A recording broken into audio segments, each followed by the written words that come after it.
கிறிஸ்துவில் மிக பிரியமான சகோதர சகோதரிகளே, ஆண்டவரின் பிள்ளைகளே, இன்று நம்முடைய பிரகாசபுரத்தில் திருக்குடும்ப சபையாருடைய மாலை ஆராதனையை நாம் கொண்டாடி கொண்டிருக்கின்றோம்.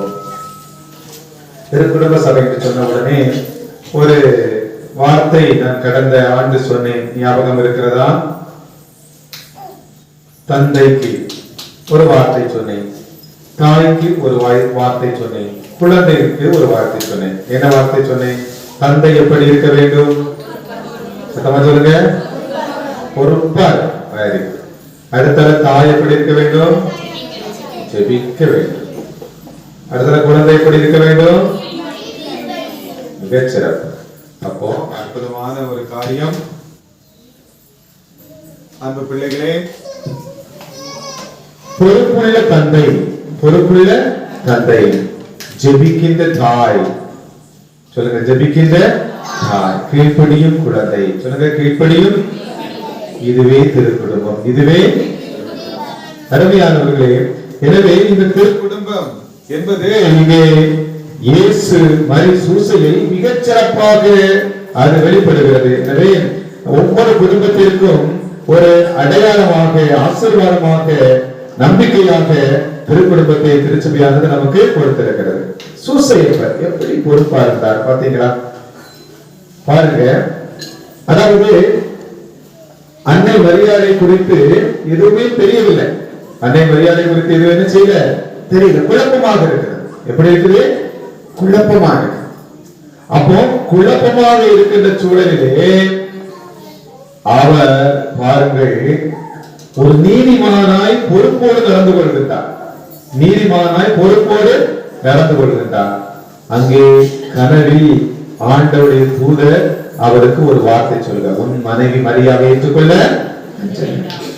அப்போ கடவுளுடைய வார்த்தையை ஏற்றுக்கொண்டு பொறுப்போடு அந்த மனைவியை ஏற்றுக்கொள்கிறார். ஒரு பொறுப்பு எடுத்துக்கொள்கிறார். மனைவிக்கு என்ன செய்கிறார்? பொறுப்பு எடுத்துக்கொள்கிறார். மரியாவை இனி நான் பார்த்துக் கொள்கிறேன் என்று சொல்லி மரியாவுக்கான முழு பொறுப்பையும் யார் எடுத்துக்கொள்கிறார்? யோசேப்பு எடுத்துக்கொள்கிறார். அடுத்தால குழந்தையை பெற்றெடுத்தாயிற்று. இப்ப பாருங்க, குழந்தையை ஏதாவது குலத்தை தேடுகிறான். எழுந்து குழந்தையும் தாயை கூட்டிக் கொண்டு எகிப்துக்கு போகும். பாருங்க, எகிப்து எவ்வளவு தூரமான ஒரு இடம். தன்னுடைய வேலை வெட்டியெல்லாம் இங்க இருக்கு. அப்போ அங்கேயும் பொறுப்போடு நடந்து கொள்கிறார். தன்னுடைய குழந்தையும் அந்த தாயையும் பாதுகாப்பதற்காக கடவுள் ஒப்படைத்த அந்த கடவுளின் குழந்தையும் அதனுடைய தாயையும் பாதுகாப்பதற்காக அவர் என்ன செய்கின்றார்? என்ன செய்கிறார்? பத்திரமா கூட்டிட்டு ஓடுறார். பொறுப்போடு நடந்தார், பொறுப்பெடுத்துக் கொள்கிறார்.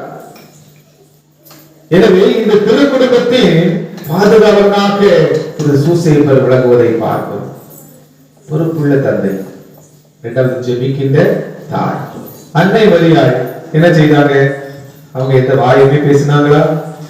இல்லை. என்ன செய்தாங்க? நடந்த எல்லாவற்றையும் தன் உள்ளத்தில் இருந்தே சிந்தித்துக் கொண்டே இருந்தார். காண்பவற்றையெல்லாம் தன்னுடைய உள்ளத்தில் இருந்து சிந்தித்துக் கொண்டே இருந்தார். மாதா என்ன செய்தார் அப்படின்னா, எப்பொழுதும் இறைவனோடு பேசிக்கொண்டே இருந்தார்கள். எல்லாவற்றையும் உள்ளத்தில் இருத்தி ஆண்டவருக்கு ஒப்பு கொடுத்துக் கொண்டே இருந்தார்கள். அவருடைய இருதயம் ஜெபித்துக் கொண்டே இருந்தது. அருமையானவர்களே, எனவே ஜெபிக்கின்ற தாயாக இருக்கின்றார். குழந்தை இயேசு என்ன செய்தது? கீழ்ப்படிந்தது இல்லையா? கோவிலில் சிறுவன் இயேசு.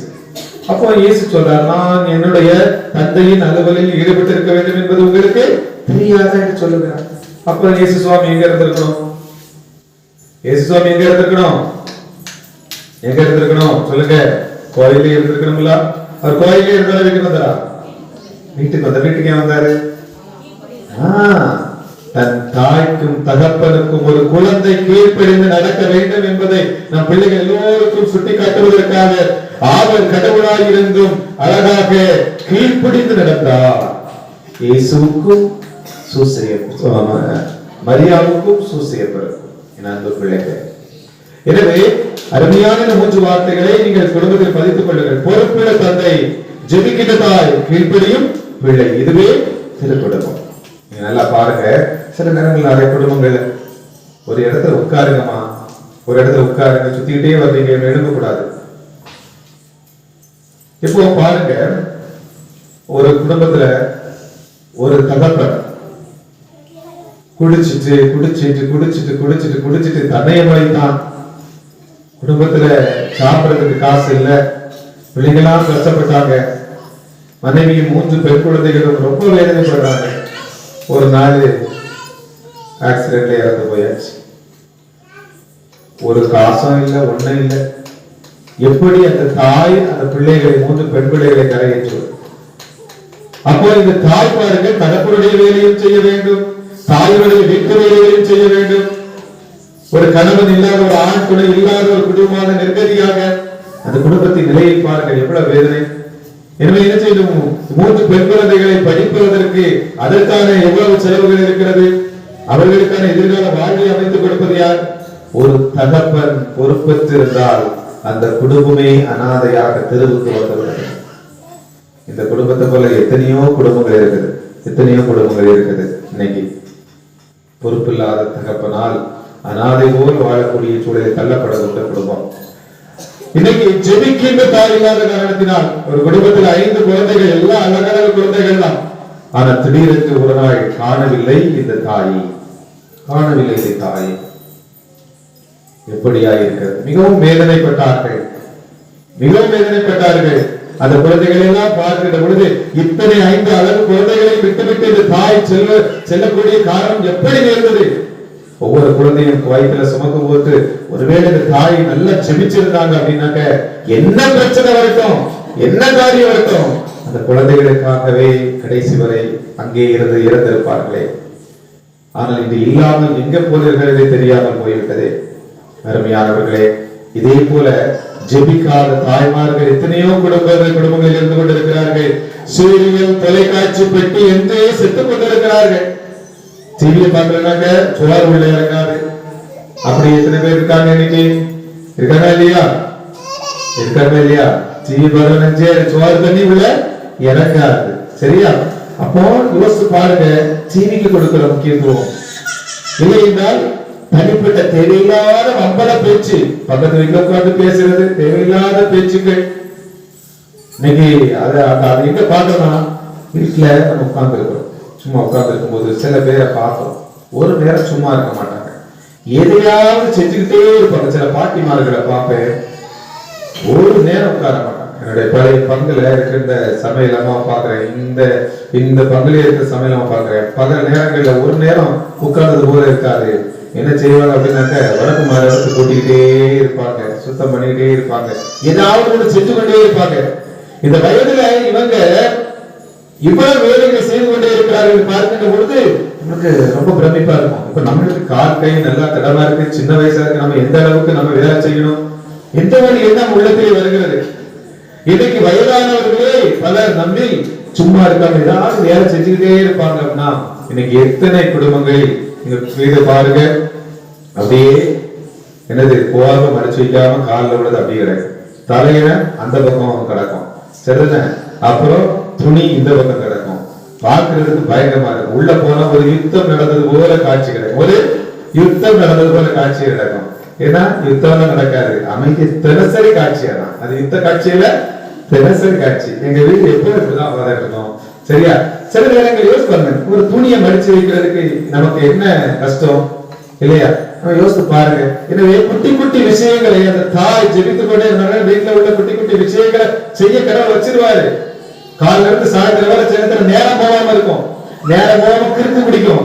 அம்மாமர்களுக்கு என்ன செய்ய நேரம் போகாம கிறுக்கு பிடிக்கும் இருக்கு இல்லையா? அதனாலதான் டிவி பார்த்து ஆண்டு ஒவ்வொரு குடும்பத்திலையும் பார்த்துட்டு இருக்கோம். ஒவ்வொரு குடும்பங்களையும் பார்த்தாக்க மண்டை கிறுக்கு பிடிச்சது. ஏன் தெரியுமா? நம்ம தமிழ்நாட்டில் ஓடக்கூடிய 70 சீரியல் 72 சீரியல் ஓடுது. இந்த 72 சீரியல்ல 18 சீரியல் என்ன சீரியல்? ஒரே சண்டை. மாமியாரை எப்படி கொள்ளலாம் போட்டு தரலாக்குன்னா 18 சீரியல் ஓடிட்டு இருக்காங்க. மாமியார் மருமகள் சண்டை 18 சீரியல் கதையில தான் ஓடிட்டு இருக்காங்க. என்ன அதிகமா என்ன கொஞ்சம் ஒரு 22 சீரியலா என்னமோ போடுறாங்க. ஏதோ ஒரு தகவல் வந்துச்சு. அந்த பார்த்தாக்க எல்லாமே தவறான காரியங்கள். அடுத்தவருடைய மனைவிக்கும் அடுத்தவருடைய கணவருக்கும் ஆசைப்படுவது போல இதெல்லாம் எதுக்கு பார்க்கணும்? திட்டமிட்டு சீரழிக்க நினைக்கிறார்கள் நம்முடைய அழக கலாச்சாரத்தை, அழகான அன்பை, திருக்குடும்பமாக வாழக்கூடிய நம்முடைய சமுதாயத்தை இந்த மாநிலர்கள் திட்டமிட்டு என்ன செய்கிறார்கள்? சீர்குலைக்கிறார்கள். நாம் அறியாத பிள்ளைகள் போல வாழைப்பழத்தில் ஊசியை ஏற்றுவோம் என்று சொல்கிறார்களே, அதே போல அறியாமல் நன்னா இருக்கிற சீரியலை பார்த்தா, நானே உட்கார்ந்து கூட சீரியல் பார்த்தா அடிக்காயிடுவேன். அடுத்த நாள் கேட்க இந்த கதை என்ன, அண்ணாச்சி இந்த கதை என்ன, நானே கேட்க ஆரம்பிச்சிருவேன். அப்படித்தான் இருக்குது. அப்படி சீரியலை முடிக்கிறான், அவனுக்கு ரொட்ட உழுது பிரியாணி மாதிரி, நாளைக்கு என்ன அப்படின்னு. அப்படி கவர்ச்சியா உங்களுக்கு என்னெல்லாம் பிடிக்குமோ, நிறைய பேர் அந்த சீரியல்ல வரக்கூடிய சேலையை பார்த்துட்டே ரசிச்சுட்டே இருக்கிறாங்க. அதுக்கு ஒரு கொஸ்டின் இருக்குது. நிறைய பேர் அந்த காஸ்டியூம் இல்லையா, எனது நகைகள், அந்த அழகை பார்க்கறதுக்கே இருக்காங்க. இந்த சீரியல் இந்த நகை போட்டுறா பாருங்க, முடிஞ்சு போச்சு. அடுத்தால அந்த வீட்டுக்காரர் செட்டாரு, அதை வாங்கி கொடுக்கலாம், முடிஞ்சு போச்சு. இப்படிதான் வீட்டுல சண்டை வரும். சரிங்களா? யோசிச்சு பாருங்க. நிறைய பேர் மேக்கப், ஹேர் ஸ்டைல், கண்மை, மூக்குத்தி இதெல்லாம் பார்த்து இருக்கிறாங்க. அருமையானவர்களை பார்க்கலாம், பெரிய தப்பு இல்ல. வாழ்க்கையில பயம் இருக்குதா? உங்களுக்கு ஒரு வாய் சோறு போடுதா? உன் பிள்ளைக்கு ஒரு வாய் சோறு போடுதா? இல்ல வீட்டுக்காரருக்கு ஏதாவது நன்மை பயக்குதா? இந்த சீரியல், இந்த டிவி, எவ்வளவு நேரம் இருக்குது? 3 நேரம் சமைச்சு வைங்க, சந்தோஷமா சமைங்க, மகிழ்ச்சியா சமைங்க.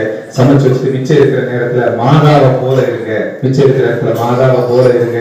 ஜெபிங்க, கடவுளை நினைங்க, அப்பாவுக்காக ஜெபிங்க, பிள்ளைகளுக்காக ஜெபிங்க. அந்த வீடு முழுவதும் உங்க ஜெப அலைகள்ல, ஜெப வார்த்தையில அப்படியே வீடு முழுவதும் தக தக தக தகன்னு என்ன செய்யணும்? என்ன செய்யணும்? மின்னணும். உங்களுடைய வீடு முழுவதும் உங்களுடைய ஜெபத்தினால் அப்படி தக தக தகன்னு வீட்டுக்குள்ள வந்த உடனே அப்படியே ஒரு தூக்கலா இருக்கணும்.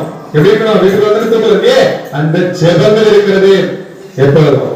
அதை விட்டுட்டு நான் இவனை போய் நான் கெட்டுனே, நான் என்ன நிம்மதிய கண்டேன் அப்படின்னு சொன்னாக்க உள்ள வரும்போதே பங்குச்சாமியாருக்கு இடிக்கும். என்னடா ஒரு மாதிரி வைப்ரேஷன் வருது அப்படின்னு இடிக்கும்.